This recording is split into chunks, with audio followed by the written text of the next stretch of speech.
Vamos continuar o nosso estudo de Efésios, capítulo 6, verso 16.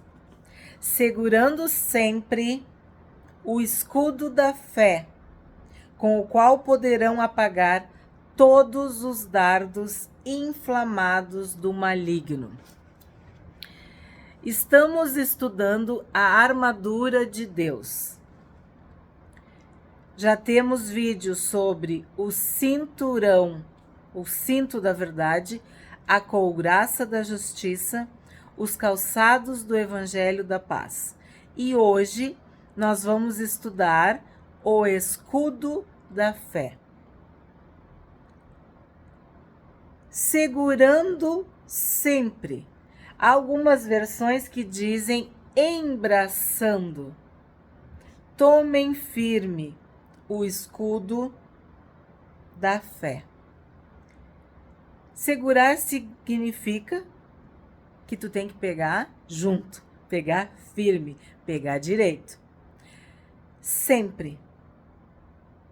Tu não vai esperar o ataque do inimigo, tu tem que estar sempre de prontidão. O escudo é uma arma de defesa, de proteção. Assim como nós vimos o cinto da verdade, a couraça da justiça. O escudo também faz parte de armas de defesa, de proteção. O escudo, originalmente, ele era feito de madeira ou de metal, recoberto de couro. E ele era uma peça usada por todos os exércitos, vamos dizer assim. Sempre havia um escudo. E se vocês analisarem na história de Israel, era muito comum a menção de Deus como nosso escudo, como nosso refúgio, como nosso protetor. Deus é o nosso escudo. Porque havia toda uma cultura, um contexto bélico, né, de guerra, de peleja, de batalha. Então, usar escudos era algo do cotidiano. Hoje é mais difícil para nós, mas nós sabemos também que devemos usar proteção contra vários perigos. Quando faz alguma coisa no computador para proteger, o símbolo é um escudo. Quando as pessoas tomam medicações ou vitaminas para reforçar o sistema imunológico, o símbolo também é um escudo, enfim. Não é tão distante para nós a ideia de que escudo é proteção. Então, aqui está falando que sempre devemos estar com o escudo. Mas não é qualquer escudo, é o escudo da fé. Fé. Sem fé é impossível agradar a Deus. A fé sem obras é morta. Ajuda-me na minha pequena fé. Se tiveres fé como um grão de mostarda, não tem como falar da fé sem lembrar de Abraão, o pai da fé. Jesus disse que os discípulos eram homens de pouca fé. A palavra fé na Bíblia, ela tá também, como a gente viu a verdade, a justiça, do Gênesis ao Apocalipse. E eu não tenho como trabalhar a fé, estudar, meditar com você sem irmos para um capítulo precioso da Bíblia, que é conhecido como os heróis da fé, que é Hebreus, capítulo 11. Eu tenho me dedicado a colocar as citações, as referências bíblicas de tudo, ou praticamente tudo, o que eu falo, na descrição do vídeo, para que não fique argumentação humana, sabedoria terrena, mas sim a verdade, a palavra de Deus, a Bíblia, a Escritura Sagrada. E eu sempre peço que vocês leiam as referências. Pois bem, hoje eu vou discorrer com vocês o capítulo 11 de Hebreus, porque melhor do que falar sobre a fé e citar os versículos e colocar na descrição do vídeo, nós vamos compartilhar juntos o que é a fé nesse capítulo maravilhoso da Palavra de Deus, que muitos atribuem ao apóstolo Paulo. Mas, como a carta de Hebreus não tem o autor, a autoria, é uma especulação. Muitos afirmam que sim, foi Paulo que escreveu. Eu não sei. Pode até ser, mas ele não disse que era ele. Vamos lá, então. Se tu já está preparado, pega a tua Bíblia, abre em Hebreus, capítulo 11, e vamos saber por que esse escudo é da fé. Ora, a fé é a certeza de coisas que se esperam, a convicção de fatos que não se veem. Já começamos com a definição de fé. O que é fé? É eu acreditar no que eu não vejo. É eu acreditar naquilo que eu espero. É eu ter convicção. Isso é fé. Eu vi Jesus? Não. Mas pela fé, eu amo, sigo e obedeço a Jesus. Nós vamos para o céu, as pessoas perguntam, como que tu sabe se tu vai para o céu? Pela fé. Como é que tu sabe que tu é salva? Pela fé. Como é que tu sabe que os teus pecados foram perdoados? Pela fé. Eu creio. E quem é que me dá essa fé? Lembra? Fruto do Espírito Santo. Fé. Fidelidade. Fé. A fé vem pelo ouvir e ouvir a palavra de Deus. Aumenta a minha fé, aquele pai pediu para Jesus. Nós podemos sim ter a nossa fé aumentada para crermos cada dia mais. Pois, pela fé, os antigos obtiveram bom testemunho. A pessoa que tem fé, ela passa a praticar atos de justiça, boas obras, por causa dessa fé. Essa fé move esses atos, essas atitudes, essas ações, esse bom testemunho. Pela fé, entendemos que o universo foi formado pela palavra de Deus. Nós cremos que o Criador de tudo o que há, todo o universo, tudo foi criado por Deus. Nós cremos na palavra de Deus. De maneira que o visível veio a existir de coisas que não são visíveis. Porque a palavra diz que Deus falava assim, haja luz e houve luz. Deus criou, Deus é o Criador. E aí vem discorrendo os exemplos de fé. Pela fé, Abel ofereceu a Deus um sacrifício mais excelente do que Caim. Então, pela fé, nós buscamos a excelência, nós ofertamos, nós sacrificamos, nós estamos disponíveis para servir a Deus. 5. Pela fé, Enoque foi levado a fim de não passar pela morte. Não foi achado porque Deus o havia levado. A Bíblia diz que Enoque andou com Deus e pela fé ele não passou pela morte. Aí no 6 tem um versículo lindo. De fato, sem fé é impossível agradar a Deus, porque é necessário que aquele que se aproxima de Deus creia que ele existe e que recompensa os que o buscam. O que acontece? Por que a gente ora? Tem gente que acha que a gente é louco. Tá falando com a parede? Você tá falando sozinha? Tá falando com o chão? A oração é pela fé. Nós oramos porque acreditamos que estamos falando com o nosso Pai Celestial. E acreditamos que o nosso Pai vai nos dar o melhor, vai se revelar a nós, vai responder, vai se inclinar, vai ter misericórdia. Então, o que acontece? Quando nós nos aproximamos de Deus, nós temos que nos aproximar com fé, crendo que Ele existe, crendo que Ele é bom, crendo que Ele é Pai, crendo que Ele vai nos abençoar, que Ele vai nos recompensar, que Ele vai nos responder. Então, a pessoa que se aproxima de Deus, a tradução antiga dizia, tem que crer que Ele é galardoador daqueles que o buscam. Aqui já diz, Ele recompensa. Tu tá falando com Deus. Tu não tá falando sozinha. E tu tá com medo, tu fala com Deus, o medo desaparece. Tu tá ansiosa, nervosa, solitária, angustiada, não sei qual é o problema, mas a oração cura o nosso coração, cura a nossa alma, nos enche de fé. Seja lá o que for que estamos passando, a oração nos cura, nos ergue, nos levanta. Por quê? Porque nós estamos falando com o próprio Deus. E quando a gente está lendo a Bíblia, também é pela fé.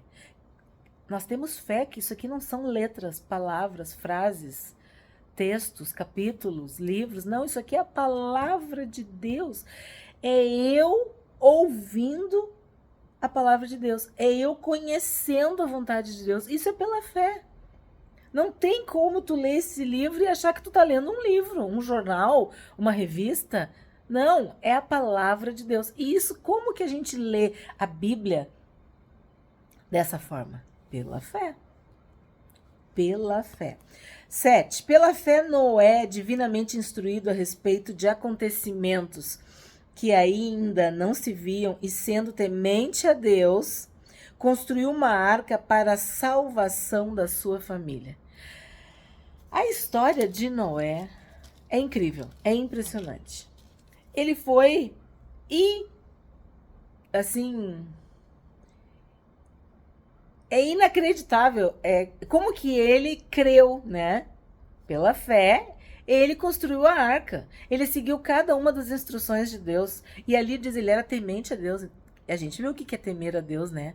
Temer a Deus é amar a Deus, é obedecer a Deus, é servir, é reverenciar, é respeitar, é fazer o que Deus manda. E ele foi salvo. E a sua família foi junto com ele. Porque ele, pela fé, obedeceu. 8. Pela fé, Abraão, quando chamado, obedeceu. Mais obediência. A fim de ir para um lugar que devia receber como herança e partiu sem saber para onde ia. A Bíblia diz que Abraão tinha muitas condições. Abraão era rico. Ele largou tudo, largou até sua família, abandonou tudo, sua cidade, pela fé, por obediência. Ele quis fazer a vontade de Deus. E isso é fé. Ele foi movido pela fé. Aí depois eles falam um pouco de Isaac e Jacó, herdeiros com ele da promessa. Aí no 10, Abraão aguardava a cidade que tem fundamentos. Jesus disse que Abraão viu o seu dia e se alegrou. Deus revelou coisas maravilhosas para Abraão. E por isso Abraão é o pai da fé. 11. Pela fé, a própria Sara, apesar de não poder ter filhos e já ser idosa, recebeu poder para ser mãe, pois considerou fiel aquele que lhe havia feito a promessa. Pela fé, nós esperamos e cremos nas promessas de Deus. Pela fé, nós acreditamos que Deus fala conosco, que Deus se revela. E Sara, mesmo sendo idosa, se tornou mãe.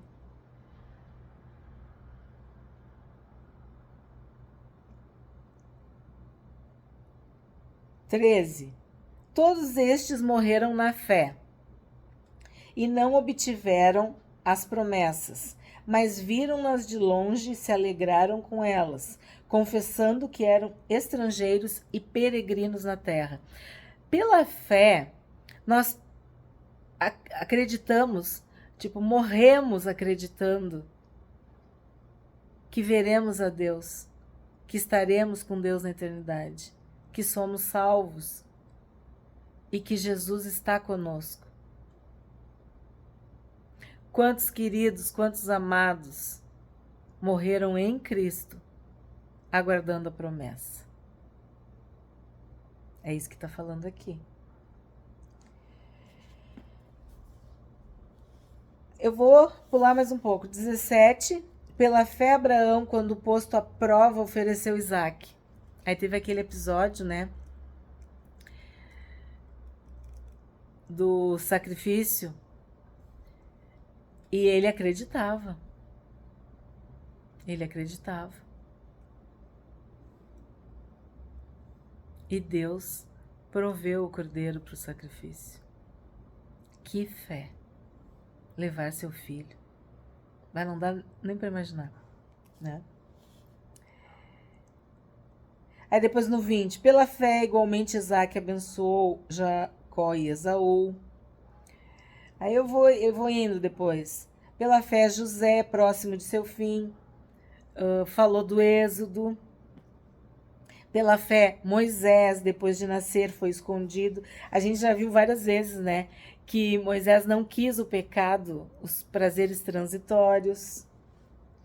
Ó, no 24. Pela fé, Moisés, sendo homem feito, recusou ser chamado filho da filha de Faraó, preferindo ser maltratado junto com o povo de Deus, a usufruir prazeres transitórios do pecado. Então aqui vem para nós um baita ensino, como diz o gaúcho. A fé nos livra do pecado. Pela fé, nós não cedemos às tentações. Pela fé, nós não servimos a carne. Nós não acolhemos o pecado. Nós não praticamos o pecado. Nós resistimos. É pela fé, por acreditar no que a palavra de Deus nos ensina.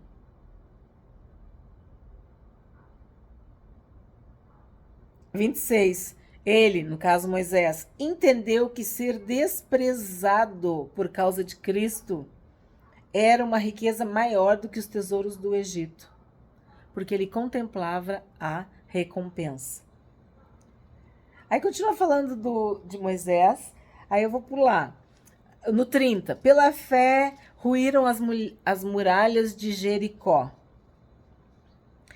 Aí vem no 32, aí ele fala também de Raabe no 31, que tu vê, ela era estrangeira, mas ela creu pela fé de que realmente Jericó ia ser destruída e ela e a sua família foi salva, né? Ela foi salva, ela acolheu os espias.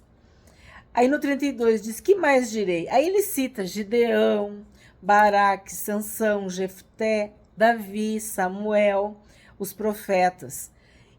Ele fala fechar a boca de leões, né, que é uma menção a Daniel, extinguir a violência do fogo, aos amigos de Daniel, lembra, na fornalha.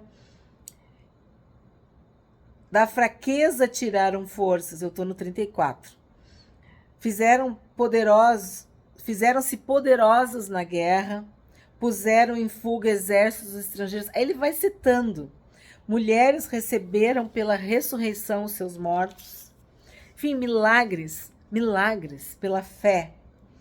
E aí ele vem falar das pessoas que sofrem, que padecem, que são perseguidas. Aí ele fala torturados, zombados, açoitados, presos, algemados, apedrejados, cerrados ao meio, mortos ao fio da espada, peregrinos vestidos de peles de ovelha e de cabras, passaram por necessidades, foram afligidos e maltratados. O mundo não era digno deles. Andaram errantes pelos desertos, pelos montes, pelas covas, pelos antros da terra. Todos estes, mesmo tendo obtido bom testemunho por meio da fé, não obtiveram a concretização da promessa. Porque a fé não é o que tu vê, é o que tu crê. Porque Deus tinha previsto algo melhor para nós, para que eles, sem nós, não fossem aperfeiçoados. Então, qual é o princípio aqui? Nós vivemos pela fé. E pela fé e pela palavra de Deus, nós suportamos todo tipo de dificuldade. Cada um do seu jeito, cada um com a sua história, cada um com a sua realidade. Mas é pela fé que nós suportamos. É pela graça de Deus nas nossas vidas. É pela presença do Espírito Santo, que é o nosso consolador, o Espírito de fortaleza, que nós mantemos a fé, crentes na promessa. E aí a gente vai ver o versículo. Acho que de fé tá muito bom, né? Aí vamos ver o nosso versículo. Segurando sempre o escudo da fé. Tudo isso para quê? Para podermos apagar todos. Olha o que está escrito. Todos os dardos inflamados do maligno. Novamente, era muito comum na guerra eles colocarem na ponta das flechas uma substância que pegava fogo. E essa ideia de dardos inflamados eram essas flechas que incendiavam. Além de perfurar, de ferir, elas ainda incendiavam. Então, Paulo está comparando essa arma letal, gravíssima, perigosíssima, porque uma flecha já é fatal muitas vezes, e ainda inflamada, quer dizer, com fogo, flamejante, pegando fogo. Ele compara isso com a obra do maligno, com a obra de Satanás, com a atuação do inimigo das nossas almas. Então, o escudo da fé nos permite apagar todos os dardos inflamados do maligno. E daí sobre o maligno, sobre Satanás, já tem o vídeo, todas as referências estão ali. Olha, eu acho que eu não esqueci nenhum. Todos os nomes de Satanás na Bíblia. Satanás, diabo, acusador, tentador, serpente, maligno, Belial, Beuzebu, todos os nomes têm a ver com as formas de atuação do diabo. Então aqui Paulo está chamando de maligno. Então a gente pode falar o mal, a personificação do mal.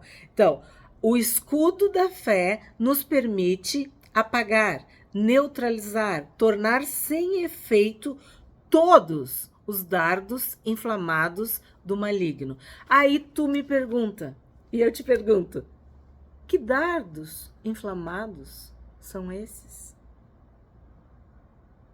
Tu tem que pensar do Gênesis até o Apocalipse. Eu não posso falar tudo, porque senão o vídeo vai, né? Sei lá até quando. Mas vamos começar. Lá no Gênesis. Mentira. Tenho falado aqui, um dos objetivos desse canal é acabar com a mentira, com o espírito de engano, com as distorções. Estamos estudando a Bíblia desde o primeiro vídeo. O objetivo aqui é divulgar, difundir, anunciar a palavra de Deus, a Bíblia, a verdade. E o que o maligno faz? Ele prega a mentira, o espírito de engano, os espíritos enganadores, as falsas doutrinas. Ele é o pai da mentira. Depois a gente pode pensar a confusão. Satanás, ele atua fazendo confusão na mente das pessoas, confusão entre as pessoas, confusão na igreja. Quando tem uma confusão, uma briga, uma contenda, pode saber, é uma atuação maligna. Nós vimos aqui João 10:10, o ladrão vem para roubar, matar e destruir. Ele causa divisões, intriga entre os irmãos. O pecado de Satanás é o orgulho. Ele quis ser como Deus. Isso também é um dardo inflamado. É algo que, além de ferir, queima. O orgulho destrói a pessoa, destrói os relacionamentos, destrói casamentos, destrói famílias. O orgulho prejudica o evangelho, o evangelismo, a pregação da palavra. Porque tem pessoas que pregam por orgulho, por soberba. Então, isso também é um dardo inflamado.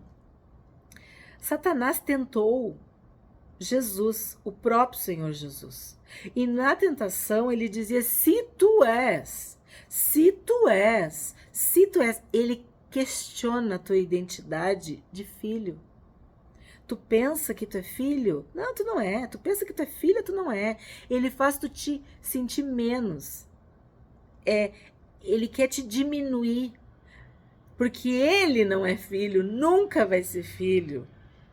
E ele não suporta que os seres humanos sejam filhos e filhas do Pai eterno, do Pai celestial, do Pai altíssimo. Então ele questiona a nossa identidade. Que somos filhos, que somos santos, que é o que a gente está estudando aqui em Efésios. Ele lida com a ganância, a cobiça, a inveja, a ambição humana. Ele falou para Jesus que quer dar os reinos, quer fazer isso, quer fazer aquilo. Por quê? Porque o ser humano tem isso. A fascinação das riquezas, a soberba da vida, essa cobiça, as questões materiais, o mamon que a gente viu, isso é um dardo inflamado também. Outra coisa, a autopiedade. Quando Jesus estava indo para a cruz, ele avisou muitas vezes que ele ia para a cruz, que ele ia ser torturado, que ele ia ser traído, que ele ia ser açoitado, que ele ia ser humilhado, que ele ia ser morto, mas que no terceiro dia ele ia ressuscitar.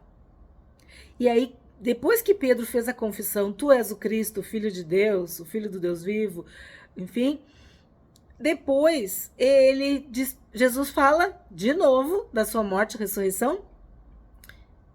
E Jesus diz: arreda de mim, Satanás, porque tu não cogitas as coisas de Deus, mas sim as coisas dos homens, das pessoas, da terra, do mundo.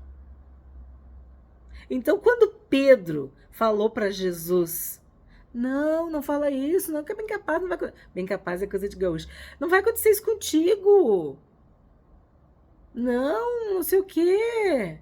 Sabe essa autopiedade, essa autopreservação, tu querer o triunfalismo, querer que sempre dê tudo certo, querer fugir do sofrimento, das aflições, das dificuldades, do sacrifício, das lutas, das guerras, isso não é de Deus. Porque a Bíblia diz que nós completamos os sofrimentos de Cristo.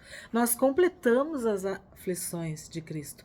A igreja está na terra também para pagar esse preço de sofrimento, de aflição, de sacrifício, de negar-se a si mesmo, de carregar a cruz. E aí, o que o diabo quer? Não, ele não quer que tu faça isso. Porque ele sabe que os seres humanos se perdem no prazer, no entretenimento, no descanso, no relaxamento, nas brincadeiras, nas piadas, no que é engraçado. Tudo isso anestesia as pessoas. O sofrimento não. O sofrimento nos purifica, nos santifica, nos afina, nos une com Deus. Então, essa autopiedade, essa autopreservação, isso é um dardo inflamado. Enfim, eu poderia falar vários dardos inflamados do maligno, mas eu procurei destacar os que eu considero assim mais significativos, que mais prejudicam o corpo de Cristo.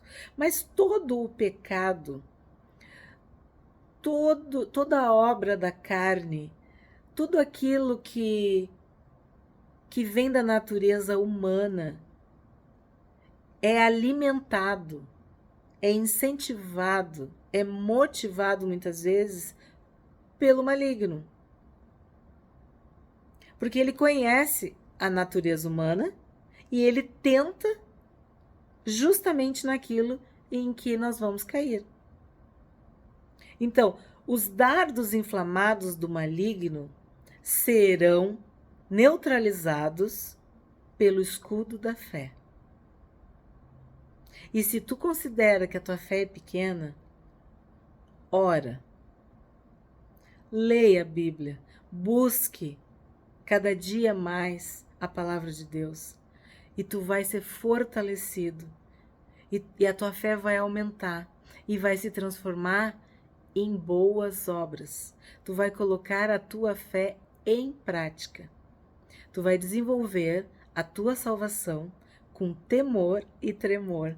Tu vai desenvolver a tua fé. Ela vai se materializar através do teu bom testemunho. Amanhã a gente continua.